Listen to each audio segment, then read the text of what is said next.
no different this week. But again, really happy with the last 3 Test matches, how the boys have played.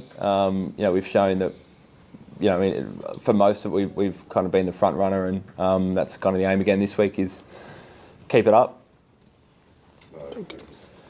Yeah, it's a tough one to know exactly. It's a little bit different to kind of the traditional SCG. I think 2 Shield wickets this year seemed like they played really well. Teams were really happy with the cricket wicket. Felt like there was a bit on offer for the batters, for the bowlers, but also runs to be scored. So looks pretty good. No doubt there'll be some stages where it's pretty good batting, but potentially break up and spin towards the end. Kind of, you never really know. Weather plays a little bit of a part sometimes here as well. So I've played a few Test matches here, but outside of that, 1 days and stuff. So I'm no expert. Okay. First of all, no, you're going thinking only about the win. Obviously, if the wicket or the weather or anything takes you in a different direction, then maybe. But that's really it's day 4, day 5 before you even consider anything like that. Bo, I haven't had a lot to do with Bo leading to this series. He joined the squad, I think it was after the first Test. He's just been one of those star performers for Tasmania with a bat or bowl or in the field. He always seems to have a big impact. Quite aggressive, can change the game like we've seen, Mitch Marsh or Trav Head or Alex Carey do in that middle order. And he's been great personality around the squad. Even day 5 there in Melbourne, he's itching to get on the field. It's going to be awesome to see him debut. Really love what he's brought to the squad so far. Change Marshy misses out and Bo Webster's debuting. Just talk us through that process. Bo's been in the squad for a few Tests now. Mitchie obviously hasn't quite got the runs or perhaps wickets that he would have liked this series. So felt like it was time for a freshen up, and Bo's been with the squad. He's been great. So it's a shame for Mitchie because we know how much he brings to the team, but I feel like now's a good week for Bo to get a chance. He totally understanding. I think his words were, not necessarily blindsided. He knows he hasn't scored the runs or wickets that he would have liked, so that makes you vulnerable. Really excited for Bo. That's he's first thing he said. I can't wait to see Bo go out there and give it a crack. I think, particularly here in Australia, I think when a batter misses out or gets dropped, it's always seen as a big thing, but it's not the case. The way that Ronnie and the selectors and myself look at it is we love pulling a squad of players together who we think we can call on at different times, and we thought the time was right for Mitchie to have a freshen up and miss this one, but it doesn't mean that he won't be back in that team at some point. Yeah, that was definitely a factor.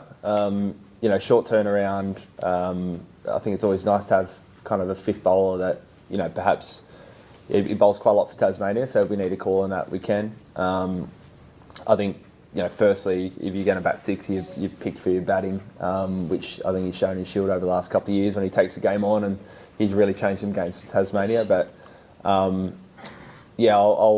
sit down and work that out today. But I think particularly that pace bowling's Bo's going to be handy, and we've got obviously Nath, but also Trav with some handy offies when needed.